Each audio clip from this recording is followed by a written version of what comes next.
Greetings, this is Frosty Thundertrod, and today I'm going to talk about why I think I'm going to like Ashes of Creation and why I want to do what I want to do in Ashes of Creation. My first game was a game called Shadowbane. By all accounts, it was a terrible game. But I absolutely loved this game, and I still do, even though it has not been updated in many, many years. But it was the first MMO that drew my interest. And what I loved about this game was its character creation system. Unlike most games nowadays where you just have a skill tree, Shadowbane, you did not have a skill tree. Every time you leveled up, you got a certain number of skill points, and then you invested your skill points. And then has your certain skills like, axe or sword raised, you would get special abilities based on your skill levels. So you didn't have to take, you didn't have to put a skill point into Sunder 1 to get Sunder 2 to get Sunder 3, which then would unlock Cleave 1. It had all these types of abilities, but you had to train your base skill. So if you wanted to have Helmringer, you had to get your Axe skill to 60, and you had to have an Axe master. No, you had to have Axe skill of 80 and an Axe mastery of 60. This made for a game which, while relatively simple, gave you so much diversity and builds. There was not just one right, character. Even though later on in the game, guilds started running spec groups, which was kind of slightly different from just having focused correct builds and wrong builds. Because a focus group was great if you were in a guild that was running that focus group. So if you had like an elven heavy armor archer warrior, that worked great in that focus group. Anywhere else it kind of sucked, but it worked great in that focus group. I rolled these characters too. And as the game went on, the various guilds would, come up with, this is a really powerful focus group. We've practiced with it. We're ready to go. And they would go out to mines and banes, and they would win battles. So then other guilds would suddenly start copying this focus group. Usually the ones that copied it, they weren't quite as good. But then the first guild that came up with that focus group to begin with says, well, now everybody's copying us. We can just, play the same build as they are better, or we can come with a different focus group that is designed specifically to counter this focus group. In that case, the counter to the Elven Archer Warrior was the Minotaur Con God Warrior, which instead of being ranged was melee, and it would just soak up all the damage from the crossbow and just, beat them down with pole arms. And then the counter to the Minotaur Con God Warriors was the Flying Casters, because they could just fly above the Minotaurs and nuke them from safety. Then the counter to the Flying Casters was the crossbow warriors again. And then there were several other guilds, various builds mixed in there. There was the Regen Rangers. That was a glorious time, since I always played a half-giant ranger myself. Even though I'd go out with whatever spec group was needed, but that was my, kind of my default when I was out, just farming to raise money for the city or whatever. That's what I'd be playing. And after some time, I was never a great PvP player, But I got to the point where I could actually start killing people with a axe and shield half giant ranger. This is a build that every expert in the game would tell you was complete garbage. Now my main strategy was just to look extremely weak and try to bait people into attacking me, and being overconfident. And then suddenly they would discover that, my DPS was pretty darn good. My survivability was pretty darn good. Neither one were top tier, but the two of them meant that I could take down just about anything you would find out running around trying to solo gank people. Even though I couldn't, unveil a stealther, I could track them and I could just hound them, stay right on top of them. They couldn't outrun me because I have movement speed as a ranger, so I could just stay right on top of them, and eventually their stealth would wear off, and they'd be getting an axe to the face with power blocks. They couldn't use any of their abilities. My half giant range would make me immune to stuns and power blocks myself. And then if they did get me down somewhat, I could wolf skin and, have an old shit heal. Now suddenly I'm faster and I do more DPS, and I've just regained 75% of my health and 75% of my stamina. It was a great game in that regard.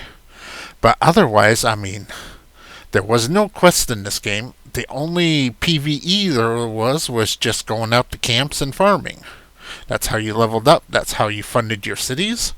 And, in the game was, guild versus guild combat, where you'd fight over mines, and then occasionally, when somebody annoyed you enough, you'd fight over their cities at what they call the Banestone event. It was an amazing game that was complete shit to play. But somehow we made it an amazing game. And now here in this footage you're showing, this is when Shadowbane was brought back to the United States a couple of years ago. Because Shadowbane had been shut down in North America for a few years after Ubisoft just gave up and shut it down. So after that, it came back. It was bought by a Chinese company, and they did a Steam launch and brought it back to the United States. And suddenly, all of the old Thundertrod members that we've been hanging out together in Discord and laminating that we didn't have a game to play. All of a sudden, here we are, all back in the same game playing Shadowbane again. We never expected that. Someday I hope that Ashes of Creation will be the game that gets us all back into, playing the same game again, which, it's not going to happen. There's just too many of us, and, all of our lives have changed. When Shadowbane was a new game, I was in my 20s. I'm turning 49 here in a couple of months. My life is vastly different. And then another game that I really, really enjoyed, MMO-wise, was EVE Online. The Sun Regard also, popped up in EVE Online after a while, too. Even though I played that for years without them, but I played it, I enjoyed it, because EVE Online also, had relatively limited PvE, but did have a great PvP system, and it was a game in which it was a true open sandbox. At the time I played it, you couldn't even get out of your ship. People used to complain about the game that, you didn't have a character, you were just a ship. Which, of course, you did have a character. The character was in the ship. It was just a third-person perspective, because, you can't have a character just walking around out in space. And I enjoyed the hell out of it, because it was the same thing. It did not have a defined skill tree, but you had skills to train. And then your abilities were based on what skills you had. And, of course, what equipment. EVE Online was very much equipment based. That's what you could do. What ship you had, what weapons were on your ship.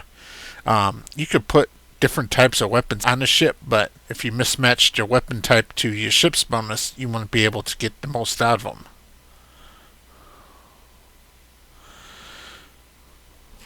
Go ahead and reset reset this.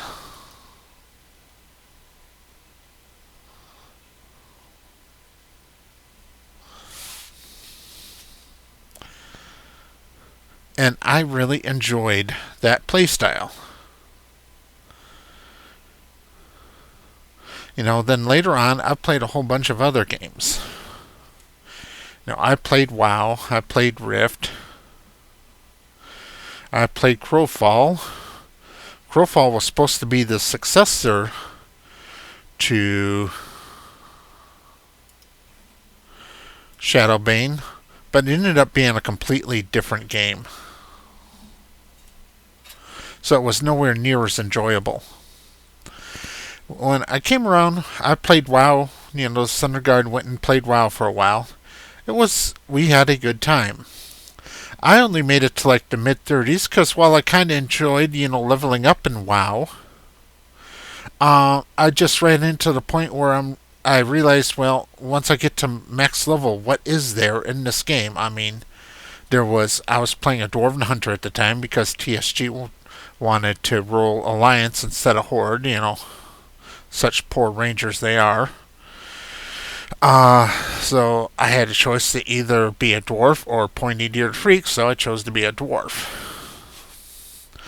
But at that time, the whole point of playing WoW was to raid. I'm not a raider. I don't care about raiding. It's not interested to me. I sometimes, do enjoy doing a pug pickup dungeon.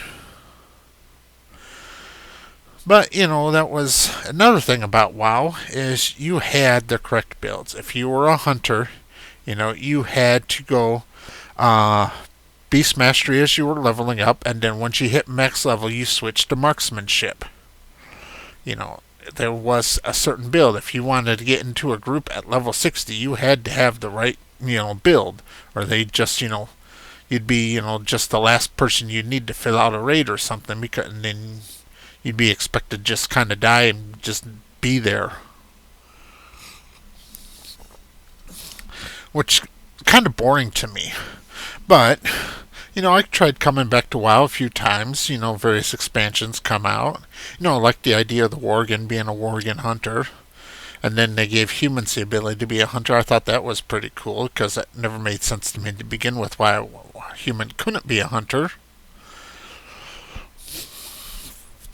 So I ended up, coming back when they decided to do World of Warcraft Classic.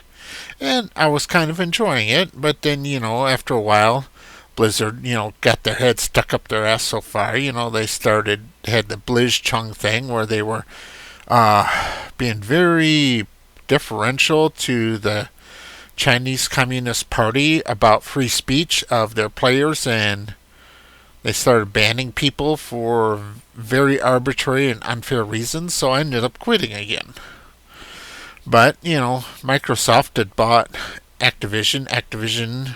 Blizzard's had a lot of leadership changes, so I'm thinking, well, I quit out of protest last time. A bunch of other people did, so let's give them the benefit of the doubt here. So I started looking into it, and then I discovered Hardcore, World of Warcraft Classic Hardcore. Now, the biggest thing with Hardcore is its permadeath. This actually makes WoW, World of Warcraft, a hell of a lot more enjoyable for me.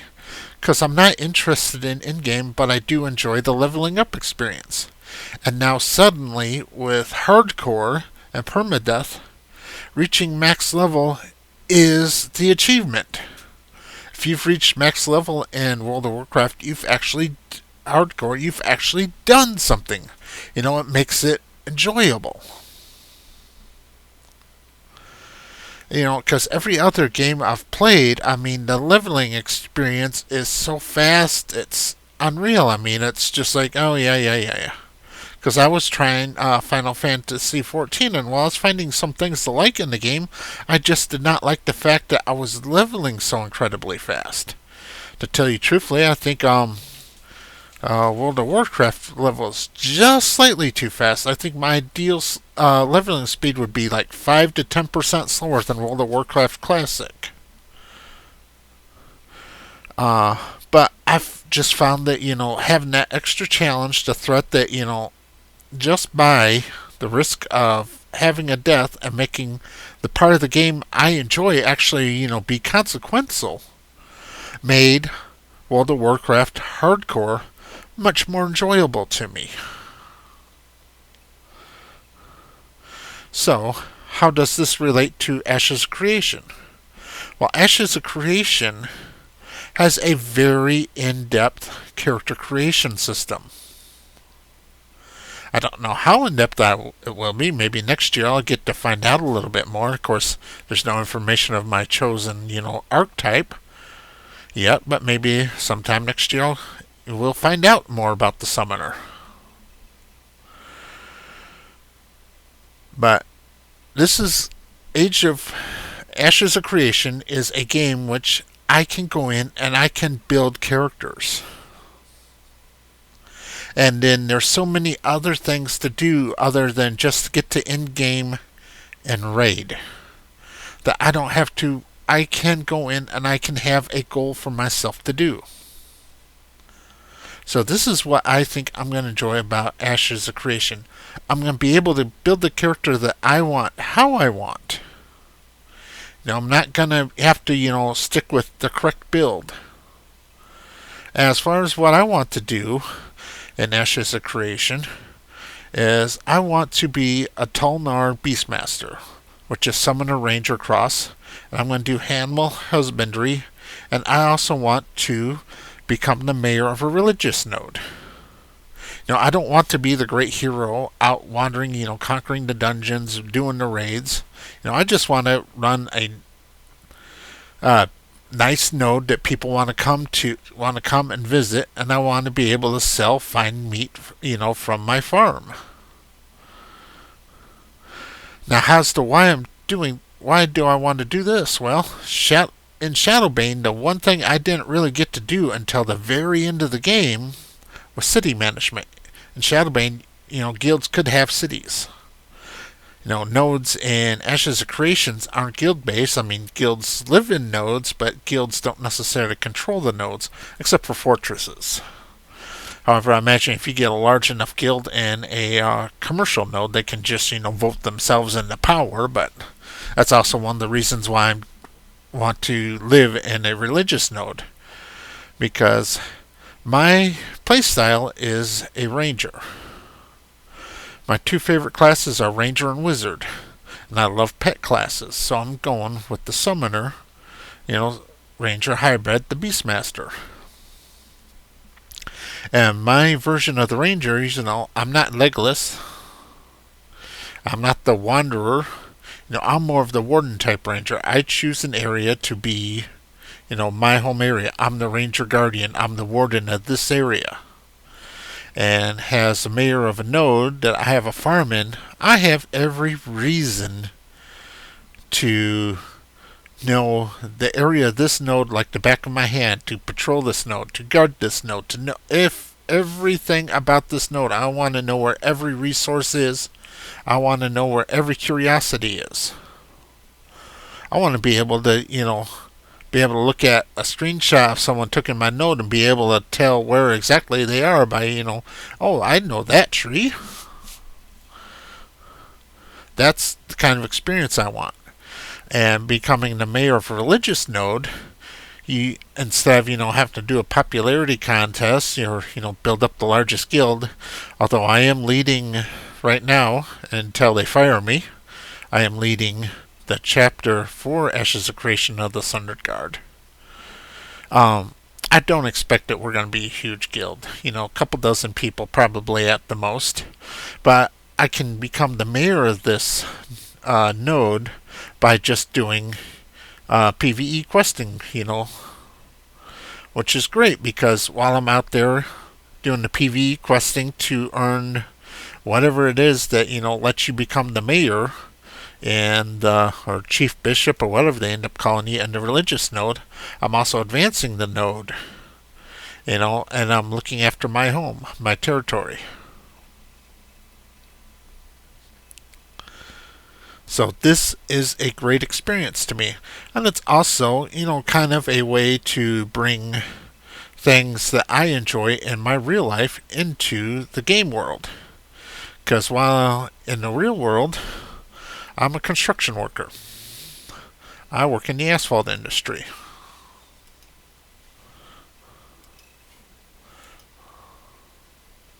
Now here in the background you can see me inside of a Caterpillar skid loader grinding up some asphalt in a parking lot that we're repairing.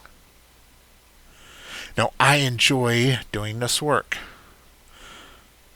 I used to be a long haul truck driver. From 1996 up until 2000, I was a long haul truck driver. Then I got a local job, and in 2003, I took a job for this asphalt construction company where they promised I was going to be driving truck. Ended up driving a shovel for the first 3 years, but eventually I got myself into running equipment, and now, I'm a crew leader, basically a foreman. It's just that they like the term crew leader better. So that's what I do in real life. And then my hobby outside of that, I have a family homestead. I raise pigs, I raise chickens, I have ducks, I have geese, I have turkeys. I won't have goats. I will never, ever, ever have goats, no matter how much everybody in my family says, oh, you should have goats. Every homestead has goats. I will never have goats. Never, ever, ever have goats. But the problem is, I'm, going on 49 years old. It's getting harder and harder and harder for me to do this type of work in real life. And my past as a long haul truck driver is the reason why I hate to travel. I really, really do hate to travel. Once you've spent 1,000,000 miles in the cab of a semi going back and forth, up and down, side to side, all across the United States and Canada, and even back then in the 90s you could do going to Canada and even into Mexico pretty easily.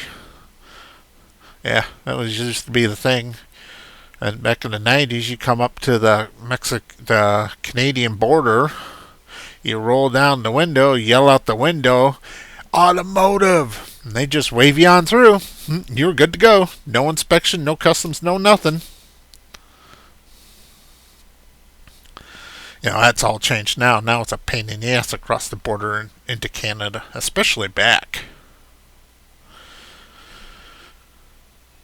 So, in Ashes of Creation, I can run a homestead. My farm. And it's something I can do and it doesn't hurt. Because while I love running my homestead at home, it's hard. It takes a long time. And it hurts. It really does physically hurt the amount of labor that goes into it. But here is a way that I can, give myself the satisfaction of, raising animals, selling meat, and not hurt at the end of the day.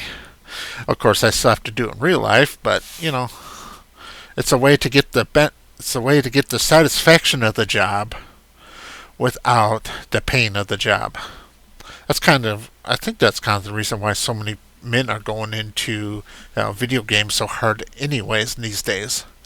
And, has someone who builds repairs roads, parking lots, driveways, even sometimes get to build new roads, parking lots, and driveways. I have an interest, in how cities are built and ran. I enjoy the idea of it. If I could, go back and find the 15-year-old me in high school that was more concerned about showing I'm more determined and stubborn than the principal is, I'd kick myself in the ass and say, go be a civil engineer. But you can only live life forwards, not backwards. So, in Ashes of Creation, I want to be the civil engineer. I want to be the farmer. And I want to be, the religious fanatic that can never be in real life. And run a religious node as its mayor. And I want to see my guild, the Center Guard, grow and prosper. I mean, we've been together now for over 20 years. All of our lives have changed. But you know what? We still get to, every once in a while, we still get together and we play. Yeah, we still argue with each other about politics on Discord. And even though I'm the right wing fanatic of the group, I don't feel that I'm ostracized, for coming in and talking politics.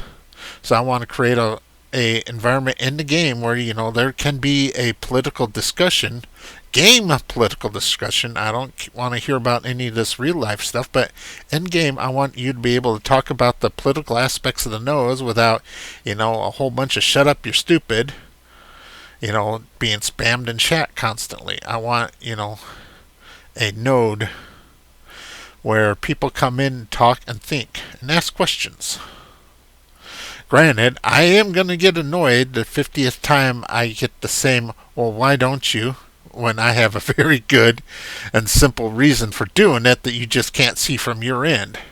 But that's on me to learn to temper myself to, keep commonly explaining that every single time and knowing that, while yes, it's annoying for me to keep getting the same question over and over again, it's not the person that's asking me's fault. They're asking because they don't know. So it's up to me to share that knowledge. That's kind of the attitude I've taken, here with when I got my own crew at work, when I have to start leading my own crew. One of the biggest problems I had with previous crew leaders is I'd always, when somebody would ask them a question, they would just start screaming at the top of the voice, "Don't ask, don't ask, don't ask. If I explain everything to you, we'll never have time to get anything done."